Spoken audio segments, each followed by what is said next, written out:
Donc, je voulais me centrer sur la dimension soins de cette problématique.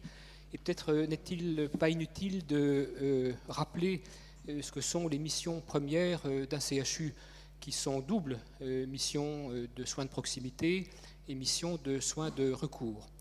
Une fois qu'on a dit ça, on se rend compte qu'on ajoute à recours souvent référence, expertise, ce qui suggère que finalement la dichotomie simple proximité-recours n'explique peut-être pas l'ensemble des missions, ne rend pas compte de l'ensemble des missions d'un CHU. Et assez récemment, l'INCa a proposé la notion de prise en charge de cas complexes. Et ce que je souhaiterais mettre au débat, c'est effectivement intégrer cette notion de prise en charge de cas complexes au niveau du CHU. La prise en charge de cas complexes repose sur une pluralité de compétences de très haut niveau.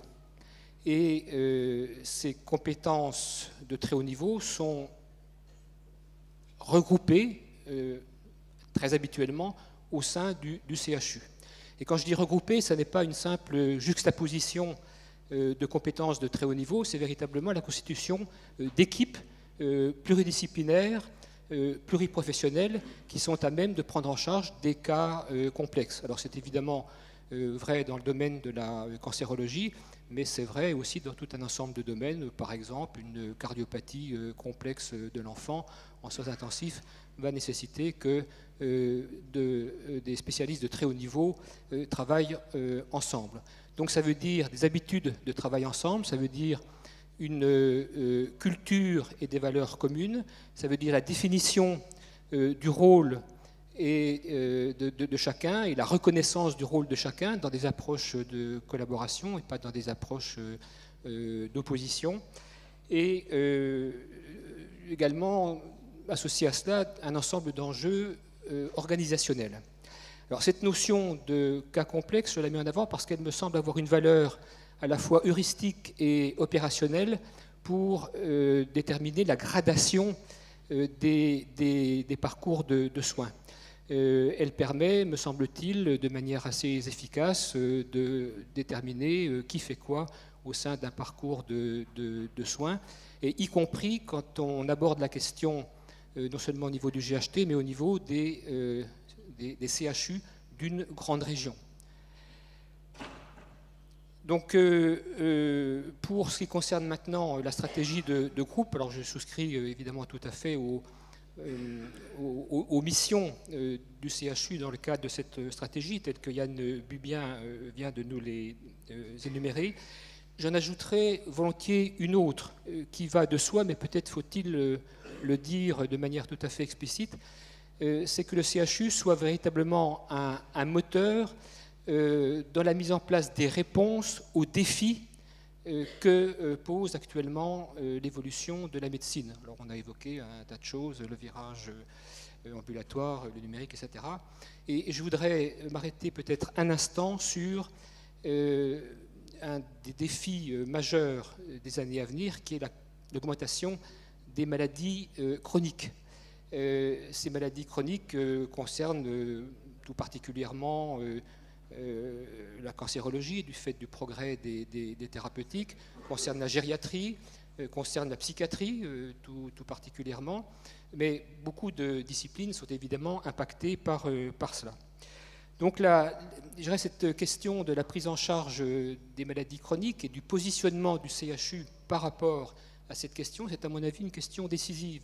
Parce que derrière, il y a la question de savoir si le CHU est un établissement où vont être traités les cas aigus, les cas complexes de manière, je dirais, technique, et uniquement cela, ou est-ce que le CHU va s'impliquer dans ce qu'on appelle aujourd'hui le parcours de vie, qui est le parcours de soins, tel qu'on l'entend habituellement, avec en amont l'articulation avec tout ce qui concerne la médecine générale, mais également les soins primaires et toute la prévention.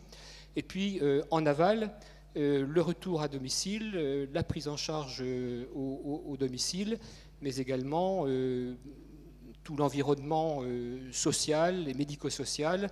Je pense par exemple chez l'enfant à toute la scolarisation, chez l'adulte à l'insertion sociale et professionnelle, avec le vieillissement à la question de l'hébergement.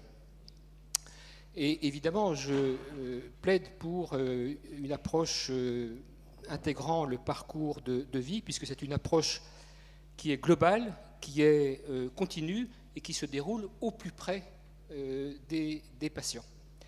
Alors pour illustrer ce point, je voudrais prendre l'exemple que je connais un peu moins mal que le reste, qui est l'exemple de la psychiatrie, puisque je suis psychiatre. Alors, ça peut paraître marginal dans un CHU. De mon point de vue, c'est quelque chose qui est tout à fait essentiel, même si les situations de la psychiatrie universitaire varient d'une ville universitaire à l'autre.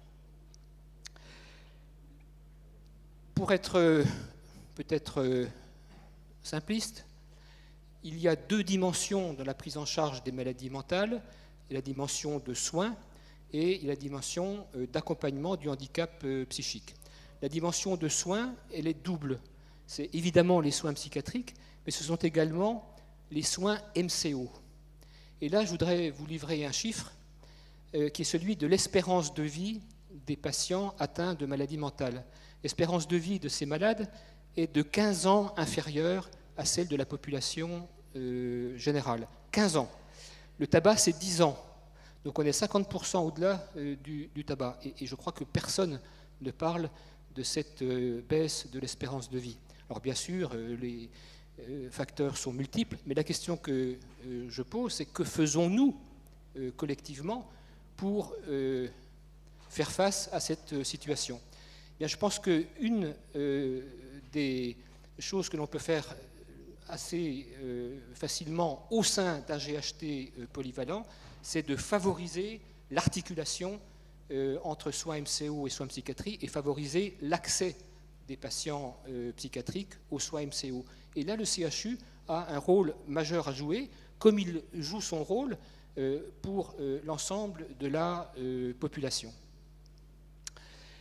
L'autre point, handicap psychique, ça suppose une articulation très forte entre la médecine générale, entre le sanitaire, le médico-social et le social.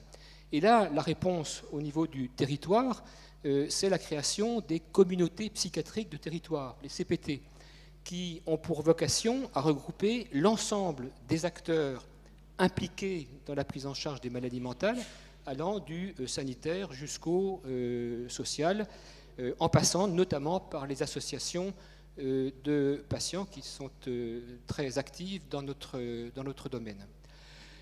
Donc il y a au niveau du territoire des solutions, je dirais, de groupe, des solutions institutionnelles de groupe. Alors je ne suis pas là pour plaider évidemment en faveur de communautés MCO de territoire, même si je suis convaincu qu'il y a dans cet exemple des communautés de territoire, eh bien, peut-être des choses dont on peut s'inspirer pour mettre en œuvre une approche globale, continue, au plus près des patients, impliquant fortement le CHU.